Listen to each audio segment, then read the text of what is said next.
मुझे पहली बार माइक पकड़ाया था तो मैं गा पाया।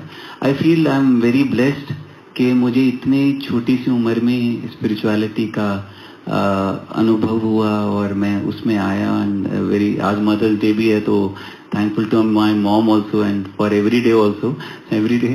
बट उनकी वजह से मैं इस माध्यम में इस जगह आ पाया। तो फिर मैं इंजीनियरिंग भी की और मैं सत्संग में गाता था, और जो भी होते थे वीकेंड में, और इंजीनियरिंग में भी मैं ट्रैवल करता था पंजाब में और हर जगह से। फिर 2007 में मैंने इंजीनियरिंग कंप्लीट की थी एंड उसके बाद I used to work also. और मैं जब बिकॉज मेरी फैमिली में किसी ने गाया नहीं था उसके पहले, मैं पहली बार, मैं वही बता रहा हूँ, I am sharing my experience, I am sharing my सत्संग विद गुरुजी। और 2007 में आई स्टार्टेड वर्किंग, और I was gaining some experience so that I can go to US for further studies. तो लेकिन मुझे लगा मैं इसके लिए नहीं बना, मैं कुछ और के लिए बना हूँ। मैं इसलिए नहीं बना कि मैं ऑफिस में बैठा रहूँ और मैं वैसे ही मेरा जीवन व्यतीत हो जाए। बट उसके बाद मैंने सोचा कि मुझे वो करना चाहिए जो मेरा अंतर आत्मा जो मुझे कह रही है, कि मुझे लगा मैं गाने के लिए बना हूँ। तो मैं करता रहा एंड गाता रहा। और 2010 में there was a satsang in Delhi, there is a place Friends colony.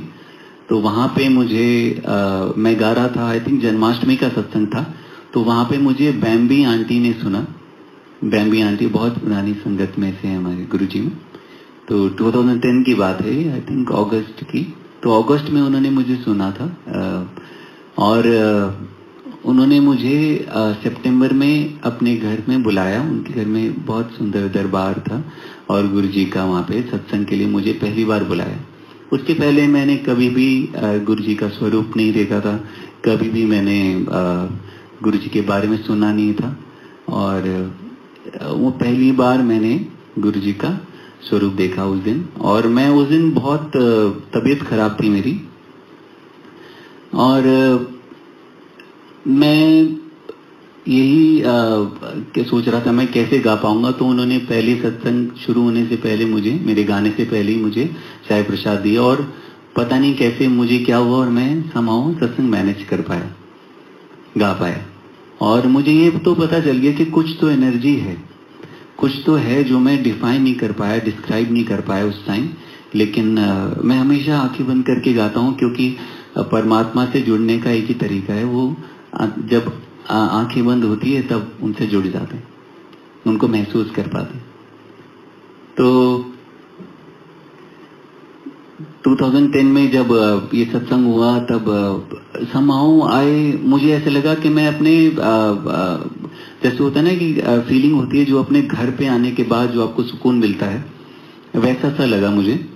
और उसके बाद मैंने बड़े मंदिर जाना स्टार्ट किया और मैं जाता रहा। और पूरी 2011 में मैं वहाँ पे मंदिर में जाता रहा। और उस समय बहुत कम लोग होते थे, बहुत ज़्यादा कम लोग होते थे। और जब जैसे अराउंड 7-7:15 तक भी वहाँ पे 7:30 तक पहुँचते थे, तो मंदिर मेन दरबार हॉल में जगह मिलके फिर नीचे वाले हॉल में लंगर प्रसाद करके हम आते थे, मैं और सुहानी, माय वाइफ, तब then we were dating back then. And और मैं उसके बाद पूरी 2011 में पूरे थ्रू आउट में जाता रहा।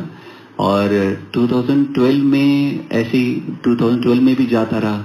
और फिर क्या हुआ, और ऐसा लगा कि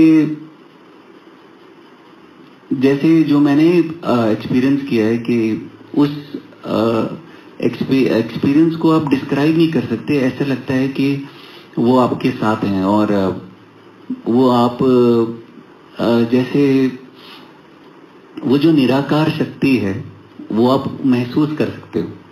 तो वैसा सा मुझे लगा। अब इसके बाद क्या हुआ, 2012 की बात है। 12 में ही वहीं पे बैम्बी आंटी के घर सत्संग था दिल्ली में ही, और जब मैं जा रहा था वहां से तो उन्होंने मुझे कुछ दिया, तो ऐसे कुछ ट्रे पे था एंड उन्होंने बोला आप ये खोल के देखिए क्या है। तो जब मैंने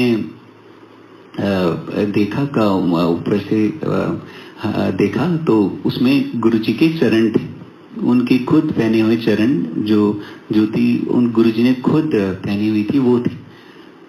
तो मैंने बोला ये तो गुरुजी के चरण है, आप कैसे ये मुझे दे सकते हैं, ये तो प्राइसलेस है और ये तो अनमोल है, ये मुझे कैसे मिल सकती है।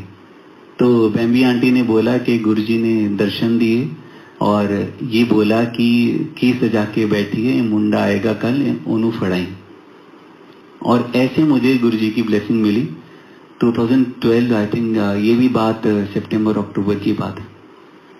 तो जब मुझे ये बात पता चली, मैं I was kind of, I can describe it, I was surprise, I was shocked कि ये कैसे हो सकता है कि ये तो प्राइसलेस चीज है और मेरे साथ कैसे हो गए।